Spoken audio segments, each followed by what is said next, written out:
Hi everyone, welcome back to Shine classes. First of all good evening to everyone. शुभ संध्या आप सभी को। राधे राधे मेरी तरफ से। कैसे हैं फ्रेंड्स?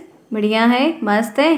अच्छे से पढ़ो दोस्तों, कुछ बढ़िया करने के लिए सोचो, ठीक है। टाइम को अगर आप कहीं लगा रहे हो तो बढ़िया तरीके से लगाओ, ताकि जैसे हम पढ़ा रहे हैं, मैंने भी पढ़ा ये सारी चीज़ों को, फिर मैं आपको पढ़ा रही हूँ ना, तो वो एक सोचा तो नहीं था कि ऐसा कुछ करेंगे, लेकिन वो एट अ टाइम चीज़ें हुई और किया तो आता है, चीज़ें समझ में है, नॉलेज है, दिया है, पेपर किया है, सब पास किया, समझ गई। जो दिक्कतें थी वो चाहते हैं कि आपको बताते कैसा आप मत करिए, तो जो खुद चाहते थे नहीं मिल पाया वो आपको हर चीज़ बताने का इसलिए प्रयास करते, इसलिए चाहते हैं कि कम से कम इस चीज़ को इतना बढ़िया से पढ़िए कि जब भी प्राइमरी की नौकरी लगती है, जो कुछ भी होता है पता ही चलेगा, लेकिन तब तो आप में इतनी क्षमता रहे, आप इतने कैपेबल रहो कि आप भी मेरी तरह से आप जो है, क्योंकि बहुत सारे जो बच्चे रहते हैं वो उन्हीं के कॉलेज में फिर से बुला लिए जाते हैं पढ़ने के लिए, पढ़ाने के लिए, तो ऐसा भी बहुत चांसेस रहता है। तो आपके काम भर के काम के लिए तो आपकी शिक्षा बहुत अच्छी हो जाएगी। तो कुछ इस तरीके से भी सोच के पढ़िए, ये नहीं सिर्फ कि हमसे पास हो जाना है, डिग्री बटोर कर रख लेनी है, ऐसा कुछ भी सीन नहीं, ठीक है। कुछ करने के लिए सोचिए, जरूरी नहीं कि जब सरकारी लगेगा तो देखा जाएगा, जो भी होगा जैसा रहेगा पता चलेगा, तो हमारे हाथ में नहीं। लेकिन प्राइवेट का भी एक कमांड होना चाहिए कि हाँ, आप इस शिक्षा का इस्तेमाल करके प्राइवेट में भी कहीं अच्छी कुछ काम कर सकते हैं, अगर नहीं हो रहा है सरकारी वाला तो थोड़ा इस मोटिव से भी रहा करिए। इसलिए इसको जो है ना, जो है बोरिंग मत समझ। किसी बच्चे का कमेंट आया था कि मैम हिंदी में है, बड़ा बोर लग रहा है, एडमिशन घर वाले करवा दिए, क्या करें, कैसे करें, पैसा फंस चुका है, ऐसे ऐसे कमेंट्स आए थे। तो मैंने इसीलिए कहा कि सबको बोलती हूँ कि फ्रेंड्स, अब देखो, अभी तो नौकरी तो किसी की इस तरह नहीं सर्टेन है, ठीक है। तो आप इस शिक्षा को ऐसे पढ़ो कि आप अच्छे से कर ले जाओ। इससे भी बहुत सारे रास्ते हैं जो आपको हेल्प करेंगे, क्योंकि उसमें बहुत सारे विषय हैं, तो आपको कहीं ना कहीं बहुत ज़्यादा रास्ता मिलेगा। प्राइवेट का भी बहुत अच्छा रास्ता है, अच्छी खासी इनकम होती है, सब कुछ हो जाता है बढ़िया। तो शिक्षा कभी वेस्ट नहीं जाती है, तो बोर ना समझिए, करते चलिए। मैं भी इंग्लिश बैकग्राउंड की हूँ, लेकिन हिंदी कर ली हूँ, काफ़ी ज़्यादा हद तक कवर कर ली हूँ, तो आप भी कर लेंगे, ठीक है। इसलिए बहुत हिंदी इंग्लिश के लिए मत परेशान हुआ करिए, ठीक है। समझ में आई बात? आई होप समझ पाए होंगे। चलिए आज स्टार्ट करते हैं आज की क्लास को। यहाँ पर आप जुड़े शालिनी क्लासेस, मैं हूँ शालिनी, आपका स्वागत करती हूँ। प्लीज़ चैनल को सब्सक्राइब करिए, वीडियोस को लाइक करिए, पहली बार आए हैं जितना हो सके उतने चैनल को सब्सक्राइब करें, दोस्तों से, फ्रेंड से, कलीग से, जो भी है, जितना आप चैनल को सब्सक्राइब करेंगे उतना वैल्यूएबल मेरे लिए भी रहेगा, बहुत अच्छा, क्योंकि बूंद बूंद से घड़ा भर, छोटी छोटी खुशियाँ बहुत बड़ी हो जाती हैं, तो हर खुशी को एंजॉय करना चाहिए। आज मैं यहाँ पर आपके लिए साइंस का वेरी शॉर्ट प्रश्न लेके आई, मतलब कि अति लघुत्तरीय प्रश्न को वेरी शॉर्ट कहते हैं, तो जो कि 1 नंबर का है वो मैं करवाने वाली हूँ, ठीक है। तो मैं यहाँ पर साइंस के वेरी शॉर्ट वाले जो प्रश्न है 1 नंबर के, मैं वहाँ पर आज आपके यहाँ पर प्रश्न लेकर आई हूँ। एक के बाद एक क्रम में हम आगे बढ़ेंगे। तो चल रहे हैं क्लास को स्टार्ट करने। जिन भी बच्चों को ऐसे संबंधित नोट्स की लेनी हो, टेलीग्राम पे कांटेक्ट करें, उन्हें नोट्स मिल जाएगी। पढ़िए अच्छे से, हर एक अच्छे से मेहनत करके बढ़िया नंबर ले आइए। आइए शुरुआत करते हैं फिर आज की क्लास का। चलिए फ्रेंड्स, फिर स्टार्ट करते हैं। 25 नंबर का पेपर होगा, 12 नंबर पासिंग होंगे, 18 क्वेश्चन आएंगे, और ये आपका दूसरे दिन पहली मीटिंग में पेपर होगा, ठीक है। चलिए पहला प्रश्न आपके सामने स्क्रीन पर है। सारे प्रश्न मैं आपको यहाँ पर बहुविकल्पी वाले ही नहीं करवाऊंगी, लिखित वाले भी करवाऊंगी, ताकि आप इनसे भी पढ़ पाएं। पहला है, सजीव किसे कहते हैं? सजीव को इंग्लिश में कहते हैं लिविंग बीइंग किसे कहते हैं। प्रश्न बनता है आपसे, 1 नंबर में भी आ सकता है, 2 नंबर में भी आ सकता है, रिटर्न वाले में। तो ये एक परिभाषा के तौर पर पूछा जाएगा, जिसमें आप लिखेंगे सजीव, ये लिविंग बीइंग मत लिखिएगा, मर्जी हो लीजिए, कोई दिक्कत नहीं है, लेकिन इंग्लिश के शब्दों का प्रयोग थोड़ा कम करना है। यहाँ पर है कि सजीव जैसे हाथी, घोड़ा, बिल्ली, बंदर, मानव, पेड़ पौधे। आपने हाथी भी देखा है, घोड़ा भी देखा है, बिल्ली भी देखा है, बंदर भी देखा है, मानव भी देखा है, पेड़ भी देखा है, पौधा भी देखा है। ये सभी क्या है? जीवित हैं। ये सभी क्या है? जीवित हैं। ये सजीव कहलाते हैं, ठीक है। आप बहुत सारी परिभाषा लिख सकते हैं, अलग अलग तरीके की परिभाषा है, कोई ज़रूरी नहीं है। सिंपल बातें, बस इतना ध्यान रखिएगा कि जो भी लिखे समझ में आ जाए कि हाँ क्या बात लिखी जा रही है। ये सब क्या होते हैं? सजीव होते हैं, क्योंकि इनमें वृद्धि होती है। सजीव क्यों होते हैं? क्योंकि इनमें ग्रोथ होती है। हाथी छोटा सा बच्चा रहता है, बड़ा होता है, घोड़ा, बिल्ली, बंदर, पेड़ पौधा। पेड़ कैसे लगता है? एक बिया हम लगाते हैं, बीज को बोते हैं, और वो बीज जो है फिर धीरे धीरे करके बड़ा बनता है। तो क्योंकि इनमें ग्रोथ होती है। मानव भी छोटा सा बच्चा, 1.5 किलो 2.5 किलो का बच्चा पैदा होता है, फिर जाके 70-80 किलो, 90 किलो, 100 किलो का हो जाता है आगे चल के। तो ग्रोथ हो रही है, वजन में भी हो रही है, आकार में भी हो रही है, हर चीज़ में हो रही है। पोषण है, भोजन खाते हैं, हाँ आप भी खाते हैं, पेड़ पौधे भी खाते हैं, जानवर भी खाते हैं, इसीलिए हम लिविंग बीइंग, हम सांस लेते हैं, पेड़ पौधे भी सांस लेते हैं, जानवर भी सांस लेते हैं। प्रजनन की क्षमता होती है, मनुष्य भी बच्चे पैदा करते हैं, गाय वाय भी करते हैं, पेड़ पौधे भी करते हैं, तो इन हम तीनों में सिमिलरिटीज पाई जाती है। निश्चित जीवन चक्र होता है, 100 साल, 60 साल, 70 साल, 80 साल। पेड़ पौधों का भी सबका ऐसा है, कुत्ते बिल्ली जानवर सबका 6 साल 5 साल ऐसे करके जितना भी जिसका लाइफ स्पैन है वो उतना सबका है। जैसे कुछ समान लक्षण पाए जाते हैं हम तीनों में, जैसे मैं मतलब हम मनुष्य जाति पूरा वर्ग, पेड़ पौधे का और जानवरों का, यही तीन लोग यहाँ पर लिविंग है। ये तीन जी यहाँ पर लिविंग ऑर्गेनिज्म में आते हैं क्योंकि इनमें ग्रोथ होती है, इनमें पोषण है, ये भी खाना खाते हैं, ये भी सांस लेते हैं, प्रजनन क्षमता पैदा है इनके अंदर, और जीवन लाइफ इनकी भी ऐसे जैसे मनुष्य की चलती है वैसे इनकी भी चलती है। तो ये है सजीव, इसी को हम सजीव कहते हैं। आप कोई भी परिभाषा लिख सकते हैं, कोई प्रॉब्लम नहीं है। आगे बढ़े चलिए मैंने क्लास ली है तो हर एक चीज़ को बहुत अच्छे से फिगर के साथ बताया, नोट्स भी बहुत प्रॉपर बनाई हुई है, सबसे अच्छी नोट्स, बहुत सारे सब्जेक्ट की नोट्स अच्छी है, क्वेश्चंस भी बहुत सारे दिए गए हैं उसमें। क्वेश्चंस तो हम फिलहाल सबको करवाते हैं, ऐसे कोई भी वो नहीं है, लेकिन उसमें कंप्यूटर की नोट्स बहुत बखूबी है, हर एक फिगर डायग्राम सब कुछ बराबर से दिया गया ताकि समझ में आ जाए, काफ़ी कुछ बढ़िया है। यहाँ पर भी आप लोगों को लाइव पढ़ाया है, साइंस में भी सब कुछ लाइव सर्च करके सारी चीज़ें क्लियर दिखाई है ताकि कोई भी डाउट ना रहे। नोट्स के थ्रू ही सारी चीज़ें बहुत अच्छी हैं, जो लेके पढ़ रहे हैं अगर नोट्स के थ्रू कर रहे हैं वो भी बहुत बढ़िया है, कोई प्रॉब्लम नहीं है। अगर कोई नोट्स, जितने लोगों ने नोट्स ली हुई है, जो भी सीन है, अगर आपने बहुत प्रॉपर तरीके से पूरी नोट्स को अच्छे से पढ़ा है तो कोई डाउट नहीं है कि आपकी बैक लगेगी, बस आपको मेहनत करनी होगी और मैथ के प्रश्न लगाने होंगे। संस्कृत की भी नोट्स बहुत बखूबी मैंने दी हुई है, मेंटेन की हुई है, तो मेहनत करके मैंने कार्य को किया। हर एक चीज़ को सोचना, अरेंज करना बहुत वक्त लगता है फ्रेंड्स, हर चीज़ को मैनेज करके देना कि हाँ ये चीज़ें काम की आ जाएंगी। तो उसके लिए अगर सारी नोट्स को दे लिया है तो पढ़ डालिए फटाफट, मल्टीपल टाइम करिए, नहीं तो वीडियोज़ की प्लेलिस्ट से भी देख के पढ़ना शुरू करिए, कोई प्रॉब्लम नहीं, सब हो जाएगा। ठीक है, दोनों जगह सब कुछ पूरा पढ़ाया गया, सब कुछ पूरा दिया गया, आप अच्छे से पढ़ लेंगे, बढ़िया हो जाएगा, कोई डरने की बात नहीं, कर लेंगे। ठीक है, बहुत छोटा सा एग्जाम हो जाएगा। आओ नेक्स्ट, दूसरा प्रश्न देखो, निर्जीव किसे कहते हैं, नॉन लिविंग थिंग्स किसे कहते हैं? तो वही वस्तुएं जिनमें जीवन नहीं होता है उन्हें निर्जीव कहते हैं। जैसे मेज़ है, टेबल है, कुर्सी है, वाहन है, पुस्तक है, कुछ भी है, इनमें जीवन नहीं होता, इन्हें प्रजनन क्षमता नहीं होती, इनमें ग्रोथ नहीं होती, इनमें जीवन चक्र वगैरह कुछ भी नहीं होता है, जिसकी वजह से ये निर्जीव नॉन लिविंग थिंग्स कहलाते हैं। 2 प्रश्न हो गया, आगे बढ़ी। पत्तियों का रंग हरा क्यों होता है? जो लीव्स होती हैं वो हरी हरी क्यों होती हैं, ग्रीनरी क्यों दिखती हैं? तो इसका एक ही रीजन है, पत्तियों का जो हरा रंग होता है पर्णहरिम के कारण होता है। पर्णहरिम को साइंस की भाषा में और इंग्लिश में कहेंगे क्लोरोफिल कहते हैं, और हिंदी में जब देखेंगे तो इसी क्लोरोफिल को पर्णहरिम कहते हैं। तो पत्तियों का जो रंग है वो हरा होता है, वो ड्यू टू क्लोरोफिल के कारण होता है। ठीक है, क्लोरोफिल के कारण होता है। आगे चले, 2 प्रश्न 3 हो गया। चलिए फटाफट टेक्स्ट देखिए। प्रकाश संश्लेषण के प्रमुख उत्पाद कौन से हैं? जब फोटोसिंथेसिस, प्रकाश संश्लेषण को इंग्लिश में फोटोसिंथेसिस कहते हैं। फोटोसिंथेसिस का मतलब जब भोजन अपने खाना बनाते हैं, जैसे हम लोग के यहाँ डेली सुबह शाम खाना बनता है, ऐसे भोजन भी सूर्य के रोशनी के प्रेजेंस में खाना बनाते हैं। पता है कि नहीं, पेड़ पौधे खाना दिन में जब धूप निकलती तब बनाते हैं ना, तो वो जो प्रोसेस होता है उसको फोटोसिंथेसिस, हिंदी में प्रकाश संश्लेषण कहते हैं। तो उनमें जो प्रमुख उत्पाद होता है वो कौन सा होता है? तो 2 चीज़ मेनली होती है, एक ग्लूकोज स्टार्च जिसको क्या होता है, और एक ऑक्सीजन। ये 2 मेन कंपोनेंट होते हैं जिनकी प्रेजेंस में ये सारी प्रक्रिया घटित होती है। 4 प्रश्न हो गया, आगे बढ़िए 5। जंतुओं और पौधों में अंतर स्पष्ट कीजिए। जंतु, जानवर और पौधों में एक अंतर बताना है। एक अंतर, 2 अंतर नहीं लिखा है तो आप मैक्सिमम 2 अंतर जरूर लिख दीजिएगा, और अगर 2 नंबर वाले में आता है तो 3 से 4 अंतर लिखिएगा। मैंने यहाँ पर ऐसे नहीं लिखा है, मतलब पार्टीशन करके नहीं लिखा है। मैंने हमेशा बोला है, ये मेरी मैम ने खुद बताया था डीलेट के दौरान, कि आप कभी भी अगर जैसे खंड वाली बात आती है, घटक की बात आती है, पेयर भेद की बात आती है, तो हमेशा पार्टीशन अंतर वाली बात हो तो इधर एक तरफ जंतु लिखिए, इधर पौधे, और वो ऐसे लिख के कॉलम बना देना। तो ये बहुत अच्छा लुक रहता है, समझ में आना, नंबर पूरा मिलता है। एक रीजन ये। और जैसे कहते हैं कि कितने भेद होते हैं, तो यहाँ पर लिख दिए, जैसे 3 में लिखे 3 भेद होते हैं, तो यहाँ पर मेन हेडिंग लिख के उसके 3 भेद कुछ ऐसे डायग्राम से, तो कुछ ऐसे से बनाने से थोड़ा कॉपी भी फिल हो जाती है और चीज़ें भी समझ में आती हैं, तो वो नंबर प्रॉपर मिल जाता है।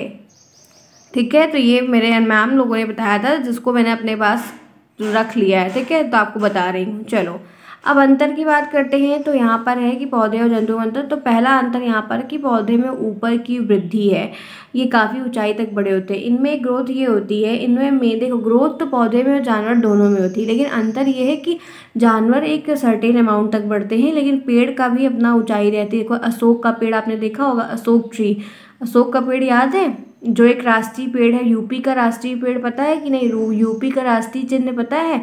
यूपी का राष्ट्रीय पक्षी पता है? पता है कि नहीं पता है? ये सब ध्यान रखा करिए, बहुत सारे पेपरों में आता है और यूपी टेट में भी इन्वायरमेंट में आता है। तो अशोक जो है वो यूपी का राष्ट्रीय वृक्ष है, पेड़ है। तो अशोक का पेड़ देखिए लंबा लंबा होता है, ठीक। सफेदा का पेड़ देखिए खूब लंबा लंबा होता है, खूब लंबा। शीशम का पेड़ खूब लंबा लंबा भी होता है, बांस का पेड़ लंबा लंबा होता है। और उसी जगह तुलसी का पौधा देखिए तो उसकी एक सर्टेन अमाउंट की ग्रोथ है। गेंदा का पौधा देखिए तो वो भी एक छोटी लिमिट तक होता है। गुड़हल वगैरह देखिए तो वो भी लगभग 1-1.5 तल्ले तक होता है। तो वैसे अलग अलग वैरायटी के पौधे हैं ना। तो पौधे जैसे टमाटर वगैरह के पेड़ देखो छोटे छोटे होते हैं, और कोई बड़ा पेड़ देखो। लेकिन जानवर में क्या है, गाय एक साइज़ की होती है, ठीक है, गाय लगभग एक साइज़ की है। बकरी को देखो तो बकरी की अपनी एक साइज़ है। जिराफ को देखो, जिराफ की अपनी एक साइज़ है। तो सबका अपना जो आकार है उनमें दोनों में अंतर पाया। पेड़ जो होते हैं काफ़ी हद तक लंबे, सागौन का पेड़ देखो कितना लंबा लंबा होता है, जो बिकता है मार्केट में, काफ़ी बढ़िया रहता है पेड़, लोग लगाते हैं, बागवानी करते हैं। सागौन की पेड़ की जानकारी है इस चीज़ की आपको रखनी, सारी चीज़ें जो इन्वायरमेंट की है ना उनको जाना करिए। ज़रूरी नहीं कि किताब में नहीं तो अवेयरनेस ना रखिए, ठीक है। तो पौधे के ऊपर की वृद्धि ज़्यादा होती है, एक अंतर ये है। जबकि जंतुओं में उनकी ऊंचाई जो है वो बहुत, जितना होना उतने अमाउंट तक होगी, बहुत ज़्यादा नहीं होती है, एक डिफरेंस। दूसरा है पौधे और जंतुओं में संवेदना शक्ति होती है। पौधे और जंतुओं में संवेदना शक्ति दोनों में होती है। जीवों में संवेदना शक्ति अधिक होती है, ये उसको प्रकट कर सकते हैं, जबकि पौधे अपनी संवेदना शक्ति को प्रकट नहीं करते हैं। संवेदनशीलता का मतलब सेंसिटिविटी होता है, पौधे में भी पाई जाती है, मनुष्यों में पाई जाती है और जानवरों में भी पाई जाती है। लेकिन हम यहाँ बात कर रहे हैं जंतुओं और पौधों की। तो जानवर जो है ना अपनी संवेदनशीलता को, अपनी अपनी सेंसिटिविटी को दिखाते हैं, लेकिन पौधे नहीं दिखा पाते हैं। जो ये पेट डॉग वगैरह होते हैं, किटन होती है, बिल्ली होती है, लोग खरगोश पालते हैं, कुत्ता बिल्ली लोग ज़्यादा पालते हैं, ठीक है। अब आप जो है लोग, जो फैमिली है, लोग कुत्ता बिल्ली को घर में पालते हैं, वो कैसे, उनके देखो वो कैसे घुल मिल जाते हैं, आते हैं, सुनते हैं, जाते हैं, आपको चाटते रहते हैं, अच्छा लगता है उनके साथ खेलने, बड़ा अच्छा टाइम पास होता है, ठीक है, मज़ा आता है। तो मुझे तो बहुत पसंद है, आई लव। तो वो सारी चीज़ें आप देखो उनमें उनकी संवेदनशीलता झलकती है, वो अपनी संवेदनशीलता व्यक्त करते हैं। जब उन्हें कुत्तों को मारने जाओ कि नहीं आ रहे तुम्हें मारेंगे, समझता है वो, और जैसे आप उसको मारने जाओ ना तो वो पलट जाता है और अपने दोनों पैर ऊपर खड़े कर देता है। अब उसके कहाँ मारोगे, उसके पेट पे मारोगे नहीं, वैसे रहता है तो इंसान ऊपर से मार देता है, सर पे मार दिया, इधर मार दिया, पीछे मार दिया, पूंछ के पैर मार दिया। लेकिन जब उसको मारने जाओ ना, जैसे अंगड़ाई इंसान लेता है तो वैसे जाएंगे, तुरंत जमीन में पलट जाएंगे और दोनों पैर खड़े कर लेंगे ऊपर के लिए, हमको नहीं मारेंगे, ऐसा मेरा पेट करता है। तो वो चीज़ मैंने छोटी छोटी चीज़ों को बड़ा आकलन किया हुआ है तब ये। लेकिन पौधे जो होते हैं वो अपनी संवेदनशीलता को प्रकट नहीं कर पाते हैं, होती उनमें भी है लेकिन वो जाहिर नहीं कर पाते हैं। तो ये एक 2 डिफरेंस हो गया। आगे चलो, नेक्स्ट यहाँ पर देखो, पौधे प्रकाश की उपस्थिति में ही बढ़ते, लेकिन जीव प्रकाश की आवश्यकता नहीं होती। एक मेजर डिफरेंस ये है कि बढ़ते दोनों हैं, लेकिन पौधे के लिए प्रकाश की ऊर्जा बहुत ज़रूरी होती है। वो जब सूरज निकलता है, उनको खाना बनता है तो वो अपना खाना बनाते हैं, उससे उनकी ग्रोथ होती है। लेकिन जीवों के लिए प्रकाश का ज़रूरी तो है, विटामिन डी वगैरह मिलता है और अच्छा रहता है, फ्रेश एयर मिलती है, सब कुछ बेटर है। लेकिन पौधों के लिए नेसेसिटी है कि उनका ये नहीं होगा तो ये चीज़ नहीं हो पाएगा। लेकिन हमारे लोगों के लिए ऐसा कुछ नहीं होता, ठीक है, ज़रूरी है बट इतना नेसेसरी नहीं है जितना पौधे के विकास के लिए। क्योंकि ठंड में देखो फूल नहीं खिलता, क्यों नहीं खिलता? क्योंकि धूप नहीं मिल पाती है। सिर्फ गेंदा का ही फूल खिलता है, लोग इसलिए ठंड में पौधा लगाते हैं, धूप में रखते हैं। गर्मी में पौधा लगाते हैं तो लगाने के बाद छाँव में रखते हैं, क्योंकि धूप की फिर थोड़ी कम ज़रूरत भी पड़ती है, वो गर्म वायु से हो जाता है और ठंड में फूल नहीं खिलता है। और अभी इस समय पतझड़ चल रहा है, इस समय देखो जितने बड़े बड़े पौधे हैं सब अपनी पत्तियों को गिरा रहे हैं। वहीं पे आप देखेंगे तो 15 से 1 दिन बाद, 20 दिन बाद इतना बढ़िया ग्रीन तरीके से फिर वो कल्ला ले लेता है और एकदम मस्त हो जाता है पेड़, बहुत खूबसूरत लगता है। तो ये सारी चीज़ें हैं जो आप डिफरेंस के बेस पे लिख सकते हैं दोनों में, ठीक है, पार्टीशन करके लिख दीजिएगा। समझ में आई बात? क्लास अच्छी लग रही है? लाइक करो भाई फटाफट फटाफट, चलो फटाफट लाइक करो, तब तक मैं थोड़ी सी सांस ले लूँ। लाइक करिए सभी लोग, ईच एंड एवरीवन। आगे फिर पढ़ेंगे और प्रश्न भी करेंगे, बढ़िया बढ़िया, हर तरीके का प्रयास कर रहे हैं कि सब कुछ सिखा दे, किसी का कुछ बचे ना। वक्त है, वक्त को यूटिलाइज करेंगे तो हम हर एक चीज़ को कर ले जाएंगे। चलिए आइए आगे बढ़ते हैं, देखते हैं नेक्स्ट क्या है। छठा प्रश्न देखिए, समानता देख लीजिए। ये एकदम स्टार्टिंग से लिया हुआ है कि हर देखो आपके जो सिलेबस आपने पढ़ा पहले लिविंग ऑर्गेनिज्म के बारे में है, मानव निर्मित वस्तुएं और प्राकृतिक हैं, याद आ रहा है? वो क्लास याद आ रही है? बिल्कुल आनी चाहिए। वहाँ से स्टार्टिंग किया है, तो हर तरह से ले रही हूँ, हर सेक्शन से ले रही हूँ ताकि गलतियाँ ना हो और कर ले जाएं। अब समानताएं क्या है उनमें डिस्कस करेंगे। जैसे डिफरेंस को देखा वैसे समानताएं भी हैं, इनको भी आप पार्टीशन करके लिखिएगा। तो दोनों में समानताओं की अगर हम बात करते हैं तो वृद्धि सबसे बड़ी समानता है, जिसको हम कहते हैं इंग्लिश में ग्रोथ। जंतुओं की बात करें तो, पौधों की बात करें तो, इनमें जानवरों की बात करें तो इनमें समय के साथ वो बड़े होते हैं। जैसे जैसे हम बड़े हो रहे हैं 1 साल 2 साल 3 साल 4 साल 5 साल, वैसे अपना पौधा भी जैसे उसका डेवलपमेंट होना है, जैसे विकास होना है, वो भी अपने हिसाब से, अपने आकार अपने शेप के हिसाब से, अपने टाइम के ड्यूरेशन के हिसाब से वो भी जन्म लेता है। उसका भी सब कुछ प्रॉपर तरीके से होता है। ठीक है, इस बात तो ये देख समानता हो गई। दूसरा है आकार। जंतुओं का आकार निश्चित होता है, अवस्था में ही फैलता है। पौधे का आकार भी विशाल रूप ले लेता है। दोनों का अपना एक आकार फिक्स है। पौधे को जहाँ तक आम का पेड़ जितना बड़ा होता है उतना ही बड़ा होगा, गेंदा का पेड़ जितना बड़ा होता है, तुलसी का पेड़ जितना बड़ा होता है उतना ही बड़ा होगा। तो सबके आकार भी फिक्स है। सब जानवर भी अपने आकार के हिसाब से बढ़ते हैं, उतने ही ऊंचे मोटे चौड़े होते हैं, और पेड़ पौधे भी उतने ही मोटे चौड़े होते हैं। तो दोनों में समानताएं हैं। आगे देखिए, श्वसन प्रक्रिया तीसरी समानता है। जानवर भी सांस लेते हैं और पौधे भी सांस लेते हैं। पौधे श्वसन क्रिया के फलस्वरूप कार्बन डाइऑक्साइड को ग्रहण करते हैं और ऑक्सीजन को छोड़ देते हैं। ये बात आपको पता है कि पौधे CO2 को लेते हैं और O2 को रिलीज करते हैं, जबकि जीव जंतु जो हम लोग हैं और जो जानवर हैं वो O2 को लेते हैं और कार्बन डाइऑक्साइड को छोड़ते हैं। तो हम दोनों एक दूसरे के बहुत ही घनिष्ठ मित्र हैं, और अपने घरों में, अपनी छोटी सी बालकनी में, अपने छत पे, टेरेस पे, कहीं भी आसपास जहाँ भी जगह रहे वहाँ पर पेड़ पौधे ज़रूर लगाने चाहिए। क्योंकि कोविड के दौरान आपने देखा है कि नीम और पीपल का पेड़ लोग बहुत लगा रहे थे। तो इसलिए, क्योंकि पीपल का पेड़ सबसे ज़्यादा ऑक्सीजन देता है, तो इसीलिए इन सब चीज़ों को ध्यान रखना चाहिए कि हमारे लिए बहुत ज़रूरी ये भी है। क्योंकि बिना पेड़ पौधों के मेरी लाइफ तो नहीं, क्योंकि मेरा जहाँ घर है उसके इर्द गिर्द पेड़ ही पेड़ है। मतलब आगे भी खूब सारे पेड़, मेरे घर पे भी बहुत सारे पेड़, मेरे पीछे भी बहुत सारे पेड़ है। तो मेरी लाइफ ऐसी जगह पे हुई है जहाँ पे मैं बिना पेड़ के, बिना विंडो के कभी रह ही नहीं सकती। मैं घर में नहीं, कभी नहीं रह सकती, मेरी जान उग जाएगी। क्योंकि मुझे फ्रेश एयर चाहिए, मुझे लंबी वाली सांस चाहिए, क्योंकि वो चीज़ का, इन्वायरमेंट का जो इफेक्ट है ना, वो शरीर में बड़ी ग्रोथ करता है। तो ये श्वसन क्रिया दोनों में एक सिमिलरिटी है कि जानवर भी यही सेम कार्य करते हैं और पौधे भी यही कार्य करते हैं, जिससे हमारी लाइफ साइकिल आगे चलती है। समझ में आई बात? क्लियर? अब आगे बढ़ते हैं। 7वां प्रश्न जो आज का मैं लेकर आई हूँ वो भी देखते हैं कि यहाँ पर क्या है। तो 7th क्वेश्चन है कि पुष्प क्या है, फूल क्या है। फूल क्या होता है? तो यहाँ पर आप लिखेंगे कि पुष्प पौधे का सबसे आकर्षक भाग होता है। वाकई में बात बहुत सही है। पत्तियों के रूपांतरण को पुष्प कहते हैं। पत्तियों से जो रूपांतरण होता है वो पुष्प में जाके कन्वर्ट हो जाता है और पुष्प बन जाता है। ध्यान रखिएगा, साधारण सी सिंपल सी बातें मैंने आपको यहाँ पर बताई। ये बात क्लियर है? यहाँ पर समझ में आई? तो फूल क्या होता है, पत्ती क्या होती है, तना क्या होता है, कली क्या होती है, जड़ क्या होती है, इन सब चीज़ों का एक एक सिंपल डेफिनेशन बनती है। ध्यान रखिएगा, फूल बहुत ही आकर्षक पार्ट होता है और इतना खूबसूरत होता है कि जब आपका मन उदास हो तो आप फूलों की बगिया में चले जाओ, खुशियाँ आपके चेहरे पर बिना किसी रीज़न के आ जाएंगी। ठीक है, पेड़ों से बातें करना सीखो, मज़ा आएगा। पेड़ बहुत प्यारे होते हैं, बहुत, उनकी वो बनावट, वो रंग। अभी हम लोग वही पेंट करें, सोचिए वो जो ब्राउन वाला गेंदा का फूल होता है जिसमें पीछे पीला पीला बीच में रहता है और बाहर ब्राउन रहता है, अगर मैं वही अभी सेम पेंट करूँ तो उतना बखूबी पेंट नहीं बनेगा, हम लोगों से कर दें। लेकिन सोचिए भगवान की क्या कुदरत है, भगवान ने क्या सोच कर इतने खूबसूरत, इतने रंग बिरंगे फूलों को गढ़ा। हाइब्रिड फूल आ रहे हैं वो अलग बात है, लेकिन भगवान के द्वारा भी बनाए गए फूल है ना, वो पत्तियाँ, वो कलियाँ, वो उनमें सॉफ्ट रंग की गुलाब की पंखुड़ी को छुओ, क्या खुशबू है उसमें। अरे खुशबू कहाँ से डाली, क्या किया?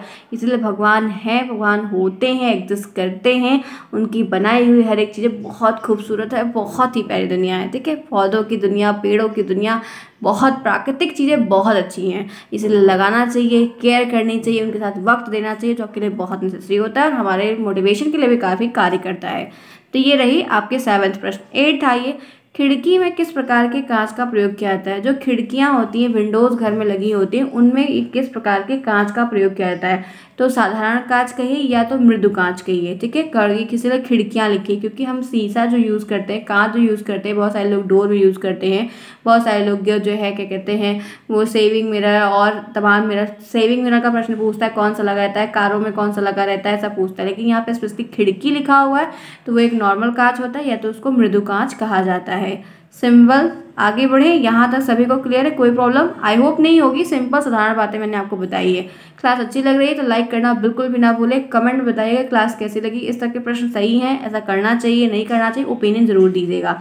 चलिए 9th में आइए, 9वां प्रश्न है यहाँ पे वर्षी जनन को की दो विधियाँ। ये आपको पता है, सिर्फ ध्यान रखना है कि आपको जनन की दो विधियाँ आपको बतानी है, ठीक है।